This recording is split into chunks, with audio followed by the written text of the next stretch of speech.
Ora, sejam bem-vindos para mais uma rúbrica semanal de saúde, bem-estar e de como viver em equilíbrio, com o apoio da Academia Bodelab. Para quem não conhece, a Academia Bodelab está localizada a seguir ao agrupamento de escolas infantes do Henriques em Repeses, portanto é um espaço moderno com serviços na área do exercício físico, fisioterapia, nutrição funcional, medicinas alternativas e massagens terapêuticas e de relaxamento. Vale a pena conferir esse espaço.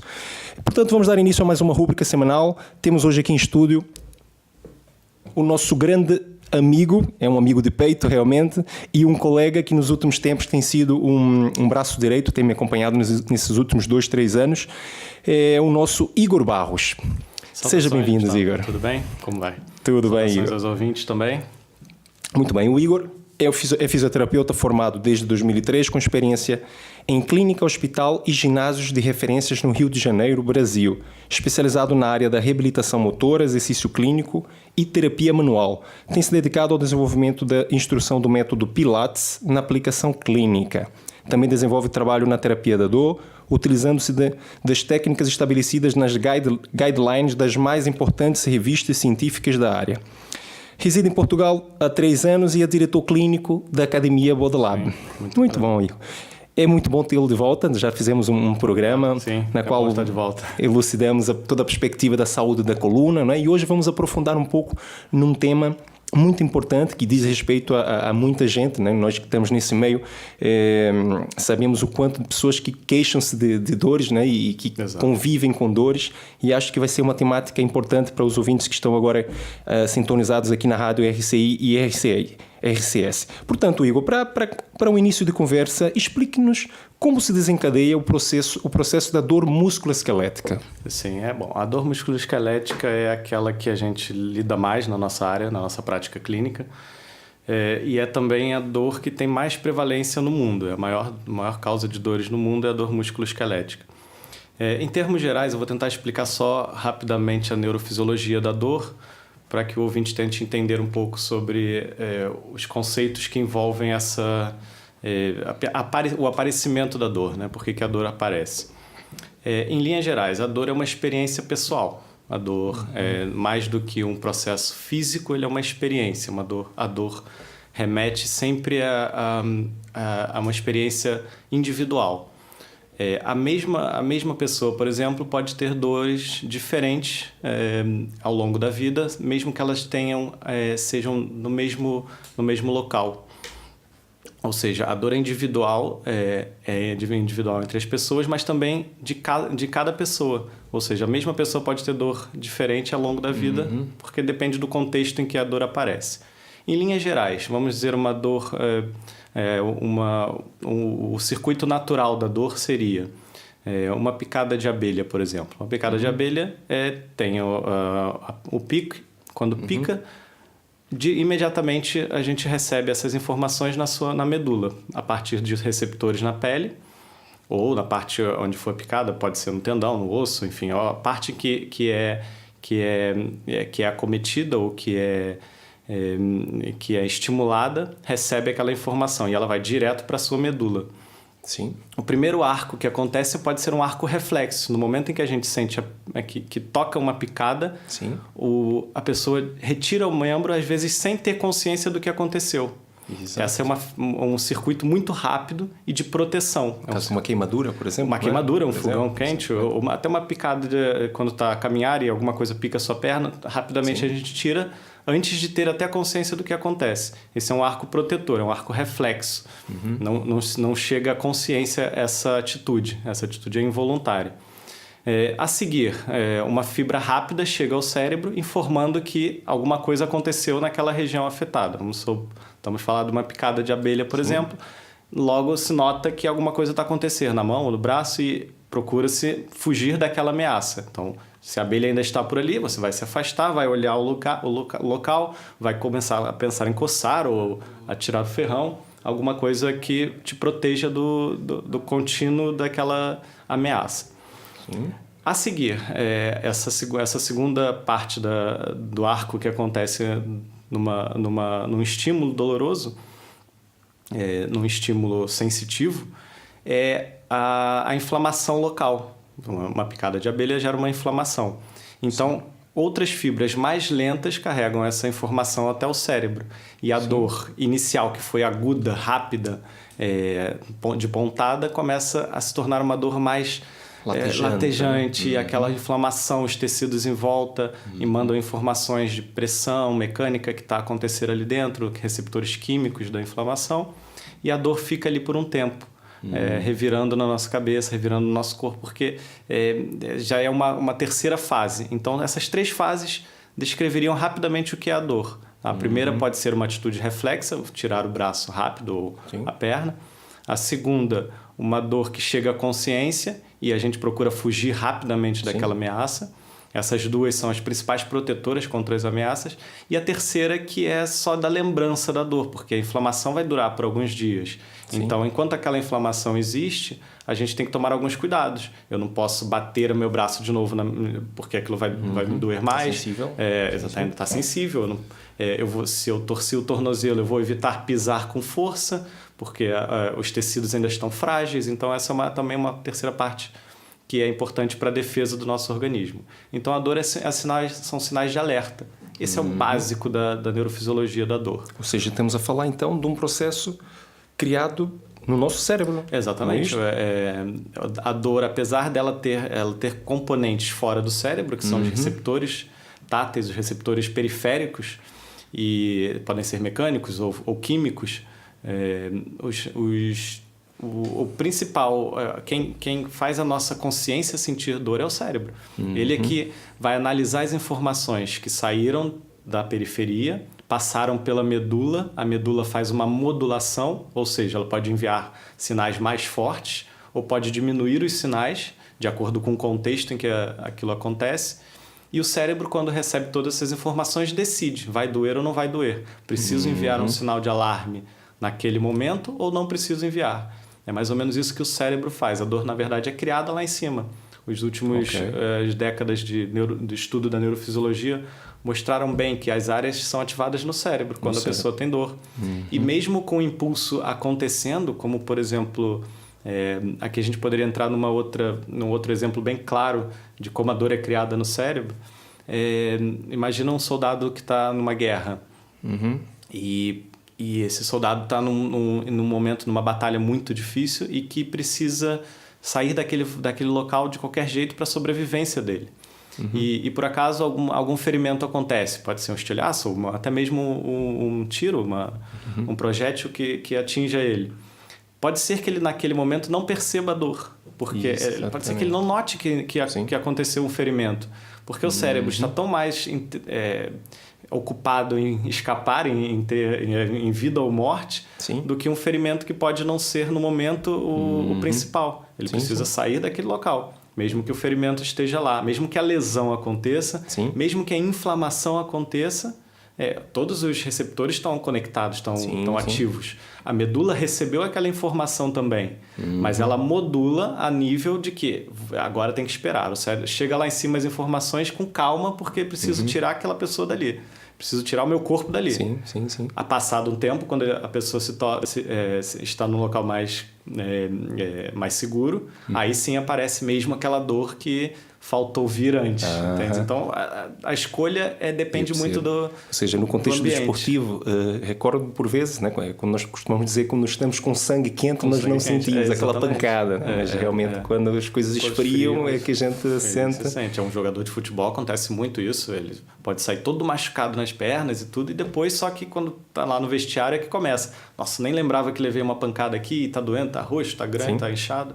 E isto, Igor, se calhar, então pode explicar também aquela perspectiva. Eu recordo-me de ter aqui em estúdio a Margarida e o Miguel da Associação União Doentes Fibromialgicos de Viseu, como entrevistados, e eles na altura referiram exatamente essa perspectiva de que pessoas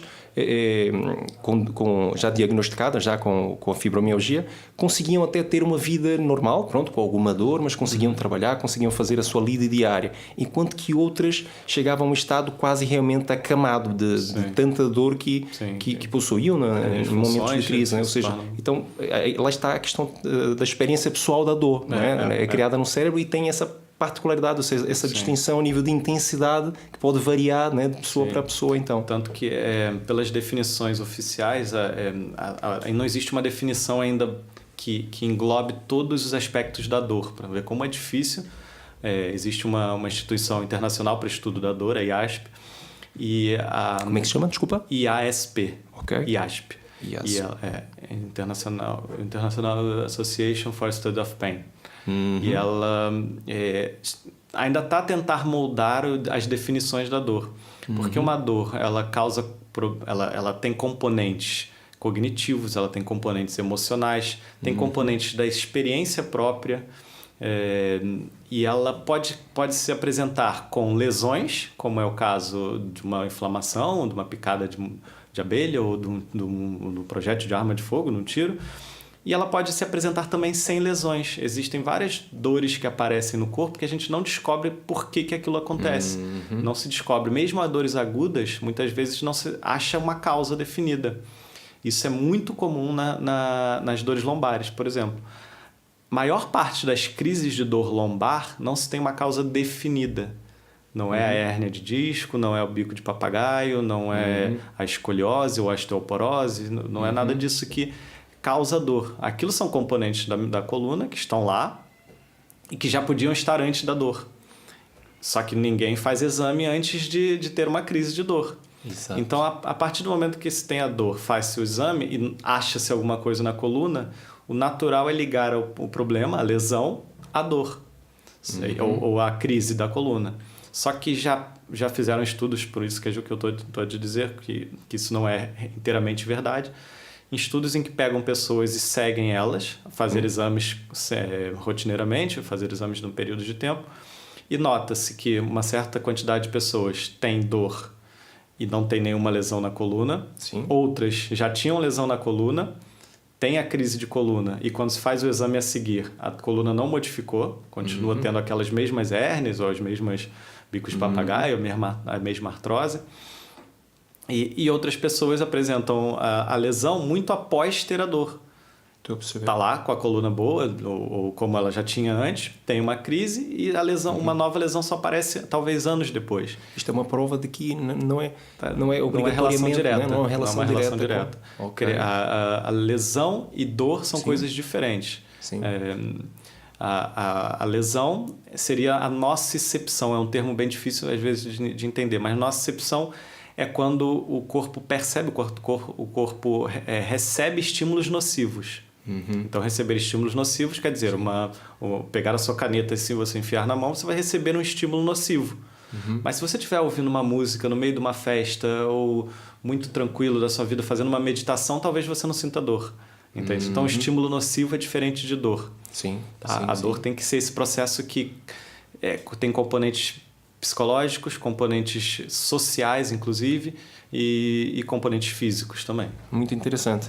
E não encontro, portanto, dessa perspectiva, Igor, o que é que podemos fazer para nos livrar da dor? É possível, nesse tempo todo de trabalho clínico, e já de certeza que já trabalhaste com imensas pessoas, é possível identificar aqui um processo de cura, vamos dizer assim, de aliviar a dor a 100%? A primeira coisa que deve se fazer é ser avaliado, ser muito bem avaliado. Uma pessoa pode ter dor por algum trauma agudo, podem ser dores, como eu disse, por lesão direta, um trauma, uma entorse de tornozelo, uma queda, uma fratura, um rompimento muscular, um rompimento tendíneo do tendão. Então, a primeira coisa que a gente tem que avaliar é o histórico daquela pessoa, para poder perceber se aquela dor é aguda e ligada a algum trauma, se há uma lesão, ou se é uma dor aguda e inespecífica, que a maior parte das crises de coluna são dores inespecíficas, ou ainda se é uma dor crônica, que aí os componentes são totalmente diferentes. A dor aguda com a lesão é essa, que a gente acha o trauma direto. Então, uma entorse de tornozelo, tem trauma direto sobre o tornozelo, a gente tem o histórico, um inchaço no tornozelo e sabe-se de onde veio de onde está a vir a dor. Essa eu vou tratar de uma forma. Inicialmente, a pessoa deve ter algum repouso, deve evitar a carga sobre a perna, diminuir a inflamação, procurar um médico para talvez fazer um raio-x e ver se não houve nenhuma fratura, fazer talvez um exame mais detalhado. A seguir a dor aguda, aí sim, começa o processo de reabilitação. Melhora a inflamação, eu começo a tentar voltar à função normal da pessoa. Nessa do trauma, em geral, nessa parte da lesão aguda, que a gente consegue identificar o trauma, em geral, o próprio corpo dá conta. É uma dor, é um processo que é natural de recuperar, porque o nosso corpo mesmo produz anti-inflamatórios. Quando você tem uma lesão e inflamação, logo a seguir a gente começa um processo de cura. Sim. E muitas das pessoas conseguem sair dessas dores sem precisar de fisioterapia, sem precisar de médico. Claro, convém, dependendo do grau de lesão, convém ir a um profissional de saúde para saber se não houve nenhum dano muito grande. Essa avaliação que referiu, Igor, ela tem características, estamos a falar apenas de um histórico, de uma anamnese, como é que se desencadeia uma boa avaliação da dor? Pois a anamnese é claro, sem dúvida, é o fator primeiro mais importante, é o primordial. A gente tem que ter uma boa anamnese. A anamnese deve englobar todo o histórico, perguntar sobre certos detalhes que às vezes a pessoa esquece. O que é que fez antes da dor? Caiu? Teve um estresse muito grande? Então, na própria avaliação, eu já começo a colocar componentes diferentes. Começo a pesquisar sobre a parte física, que é a que mais me interessa, né? No caso das recuperações, mas eu preciso sempre ter em mente que aquela pessoa pode ter uma dor após algum, por exemplo, estresse emocional muito grande. Então, tenho que colocar na minha avaliação perguntas de outras áreas que não a própria fisioterapia. A área psicológica, a área social, eu tenho que saber como aquela pessoa está a dormir. Sim. É claro que se for um trauma direto, ela fala, não, cheguei, ontem torci o pé na rua, cheguei aqui e estou com dor. Ok. Aí é uma anamnese bem rápida e simples. Sim. E o exame físico também vai ser bem simples. Eu vou só perceber qual o grau de disfunção que aquilo está a acontecer, quantos dias tem de inflamação e vamos orientar. Olha, esses dias, talvez um movimento bem suave. Começa com um movimento bem simples, bem suave, um pezinho para cima, para baixo, caso da entorse. Da coluna, por exemplo, se eu perceber que é uma dor inespecífica, eu já indico a pessoa, movimente-se dentro do seu possível, não deixe de se movimentar, vai com calma, mas movimente-se. Eu tenho que eliminar algumas bandeiras vermelhas, são chamadas red flags, que, por exemplo, podem ser que falam sobre tumores na coluna, que causam dor na coluna como se fosse uma dor inespecífica, mas eu posso ter indícios disso, emagrecimento muito acelerado, história prévia de tumor, história na família de tumor. Isso tudo tem que levar o profissional a identificar certos critérios para não cair em erro. Sim. A seguir, na minha avaliação, eu utilizo muito também o grau de sensibilidade da pessoa ou sensibilização que ela está. Por exemplo, as dores crônicas da coluna, em geral, não podem ser avaliadas só a coluna. A gente tem que avaliar o corpo inteiro da pessoa, saber se ela tem propensão ou sensibilidade excessiva à dor, que é o caso do que acontece nas dores generalizadas, como a fibromialgia se enquadra. Aquelas pessoas, elas não têm a dor que normalmente que vem de queixo, né? Ou a dor no ombro, ou a dor na coluna. Em geral, quando a gente toca nas musculaturas deles, e existe um aparelho para medir o grau de pressão que eu consigo colocar e quanto ela consegue suportar, a gente nota que vários pontos do corpo têm dor. Sim. E isso já é um indício de que a dor não é só aquilo que está acontecendo, é uma dor crônica. E aí a dor crônica é trabalhada de forma diferente da dor aguda. Entende? Então, cura, não vou te dizer que existe uma cura. Cada dor tem que ser avaliada separadamente. A gente tem, o que a gente leva para o terapeuta ou para o profissional de saúde, o nosso histórico, e ele tem que trazer para a gente as melhores tratamentos disponíveis. É por isso que quando você me apresentou das guidelines das revistas da área de dor, todas elas já têm mais ou menos, são muito parecidas das grandes revistas. O que o profissional deve perguntar e quais são os métodos disponíveis para ajudar aquela pessoa. A dor crônica, por exemplo. O exercício é super indicado, mas o exercício tem que ser uma exposição gradual ao exercício. Não pode ser qualquer exercício. Pode ser qualquer exercício, mas não pode ser feito de qualquer forma, de qualquer maneira. O ideal é ser orientado e expor aquela pessoa gradualmente ao exercício. Mas a terapia cognitivo-comportamental, feita pelos psicoterapeutas, também ajuda na dor crônica, por exemplo. Então, são coisas já estudadas e batidas de que podem ajudar essas pessoas. Então, há como aliviar. A dor pode não sumir de todo, Sim. mas a pessoa pode conviver muito bem com aquilo. Ela tem que procurar qualidade. As melhores ofertas disponíveis, tem que ser um terapeuta que ela tenha empatia, ou vamos supor, um acupunturista, enfim. Ela tem que procurar o que lhe faz bem. Ela pode caminhar, ela pode correr, ela pode nadar, ela pode saltar. Dentro do espectro das dores crônicas, em geral, a pessoa pode fazer tudo. A dor aguda é que a gente vai com calma. Olha, um tornozelo torcido eu não vou pedir para saltar, não vou deixar correr. Claro, mas uma dor da coluna eu posso deixar a pessoa correr.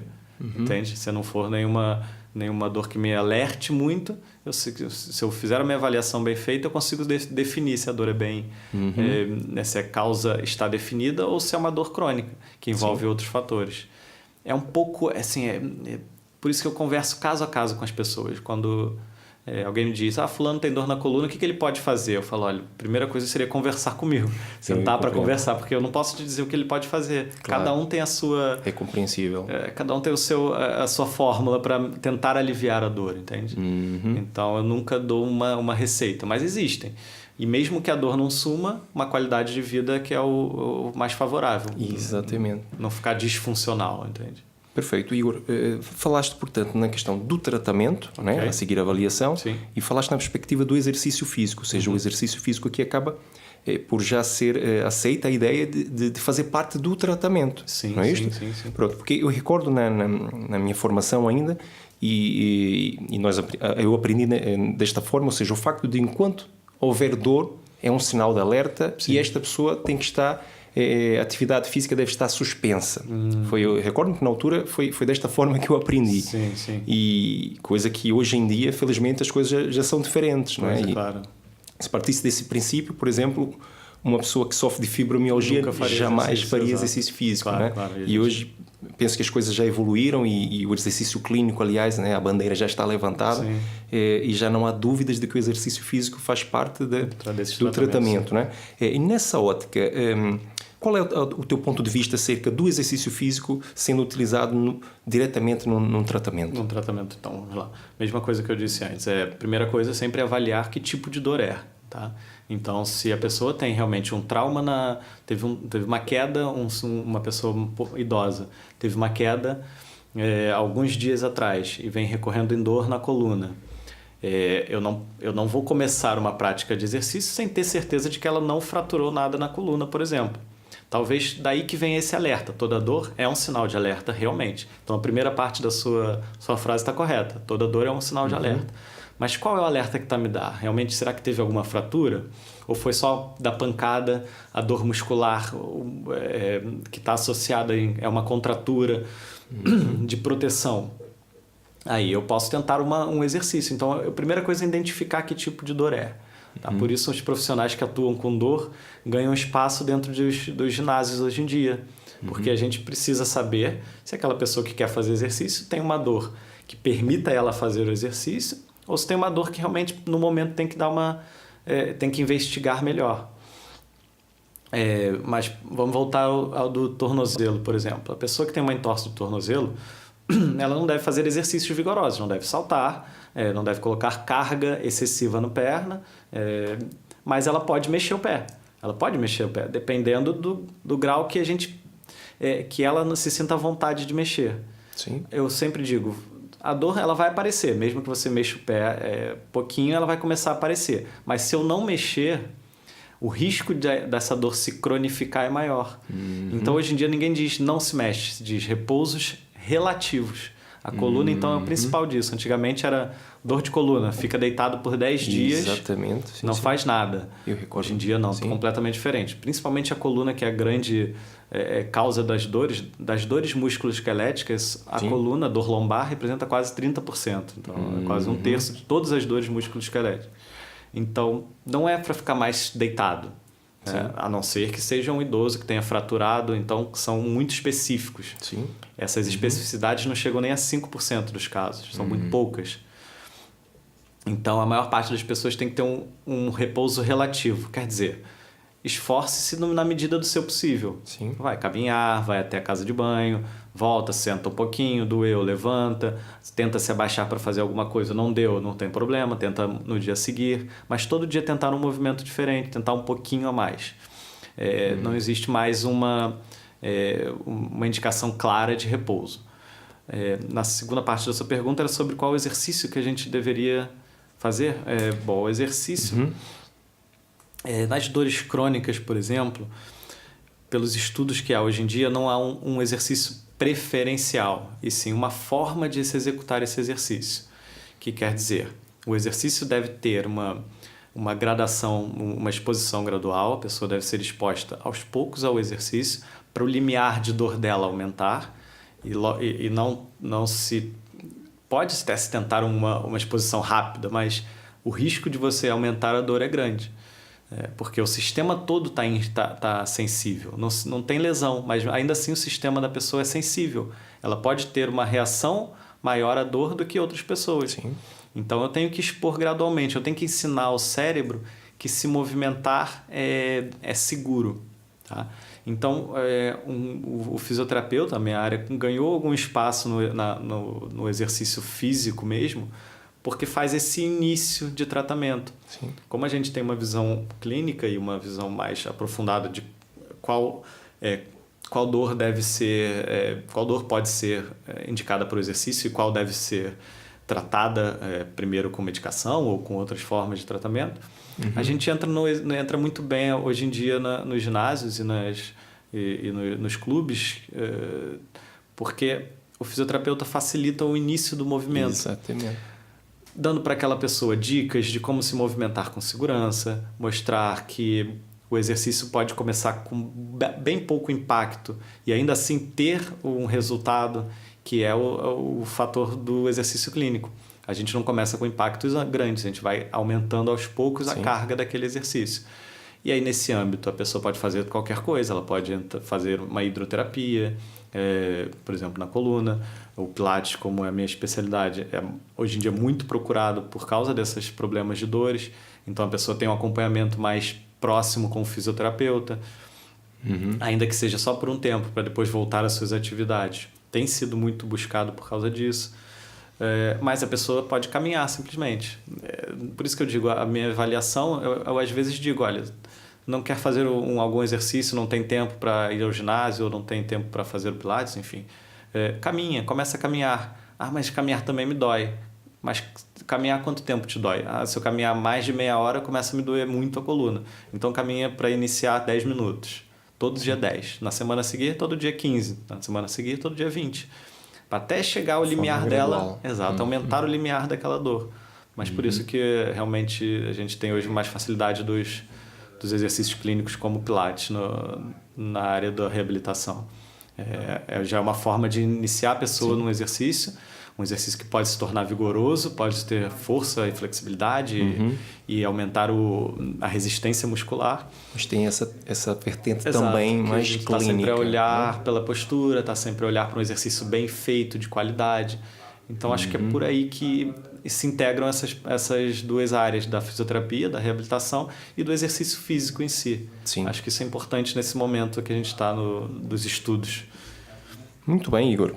Perfeito, fizemos aqui uma viagem né, pelo universo da dor, né, que é uma temática que infelizmente né, afeta imensa gente. Aliás, a Faculdade de Medicina da Universidade do Porto, num estudo recente, relata que a dor crônica afeta 30% da população adulta em Portugal. Isso aí, a média através de estudos epidemiológicos. 30%. É a média do mundo todo. Isso da população adulta, ou seja, se formos estudar a população, por exemplo, só idosa, ou seja, já temos possivelmente temos mais. Né, possivelmente. Muito bem, mas fizemos aqui uma viagem sobre esta temática e em tons de conclusão pode deixar uma mensagem, portanto, aos nossos ouvintes que estão agora a nos ouvir e que sofrem com algum tipo de dor crônica ou aguda, alguma mensagem no fundo para que estas pessoas possam aqui driblar este problema. A dor musculoesquelética realmente ela está a afetar muita gente no mundo e é uma das maiores causas de afastamento do trabalho, por exemplo. Também chega por aí a enfim, a dor lombar sendo a maior causa mundial de afastamento de trabalho, de absenteísmo. Procure um profissional primeiro. Se tem dor, procure um profissional especializado em dor. Pode ser um médico, pode ser um fisioterapeuta, enfim, procure um profissional que esteja acostumado a lidar com pessoas com dor. Para começo, para ser avaliado, para ter uma posição sobre o que ele acha da sua dor. A partir daí, tente seguir todas as orientações que são lhe dadas. Então, se o profissional diz, olha, se você se exercitar, possivelmente a sua dor vai começar a diminuir, o ideal é que a pessoa abrace aquilo mesmo. Vai aos poucos. Ela pode não gostar a primeira de um tipo de exercício, mas procura outro tipo de exercício. Uhum.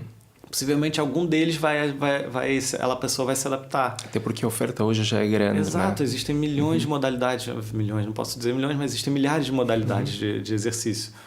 Então, centenas de profissionais diferentes já trabalham com exercício. Então, procure o profissional que esteja acostumado com dor e que saiba prescrever exercício. Nas dores crônicas, só o tratamento passivo não adianta. A pessoa tem que ser ativa. Ela não pode se submeter apenas, por exemplo, às massagens.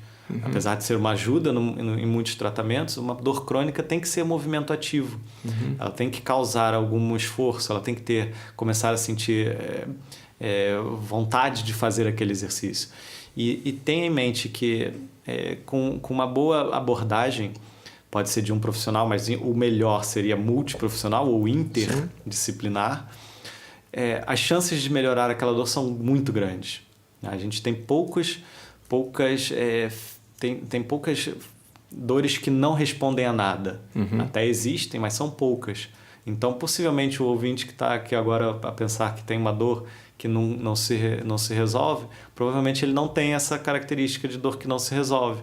Sim. Porque a maior parte das dores aliviam, pelo menos, entende? Se o grau é muito alto de dor, que a gente costuma usar uma escala de 0 a 10, se a pessoa está lá com dor 6, 7, sempre a incomodar, a gente tenta trazer essa dor lá para baixo, para 2 ou 3, ela pode nunca sumir, mas pelo menos também não atrapalha o dia a dia.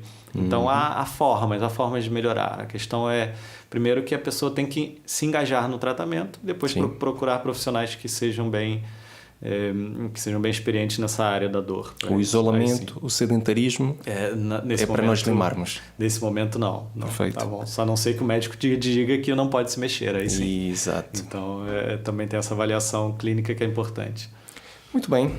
Encerramos, portanto, mais uma rúbrica semanal de saúde, bem-estar e de como viver em equilíbrio.